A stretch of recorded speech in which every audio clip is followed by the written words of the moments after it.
ഇന്ത്യയുടെ കിഴക്കൻ തീരവും പടിഞ്ഞാറൻ തീരവും ശ്രദ്ധിച്ചു നോക്കിയിട്ടുണ്ടോ? കിഴക്കൻ തീരം സി ആകൃതിയിലാണെങ്കിൽ പടിഞ്ഞാറൻ തീരം ഒരു നേർവര പോലെയാണ്. മഡഗാസ്കറിൻ്റെ കിഴക്കൻ തീരം പോലെ.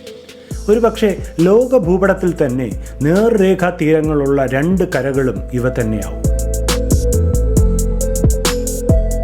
കൂട്ടുകുടുംബങ്ങൾ സന്തോഷത്തോടെ ഒരുമിച്ച് കഴിഞ്ഞിട്ട് കുട്ടികൾ വലുതാവുമ്പോൾ പിരിഞ്ഞ് അണുകുടുംബങ്ങളായി മാറി ദൂരേക്ക് പോകുന്നത് പോലെയാണ് ഇന്ത്യൻ മഹാസമുദ്രത്തിൻ്റെ തെക്കേ അറ്റത്ത് ഒന്നായി കിടന്ന ഇന്ത്യയും ശ്രീലങ്കയും മഡഗാസ്കറും പിരിഞ്ഞുപോയത്.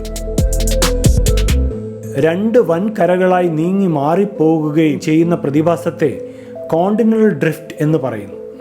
ഈ കണ്ടുപിടുത്തത്തിന് പിന്നിൽ ആൽഫ്രഡ് വെജ്നർ എന്ന ജർമ്മൻ ശാസ്ത്രജ്ഞനാണ്.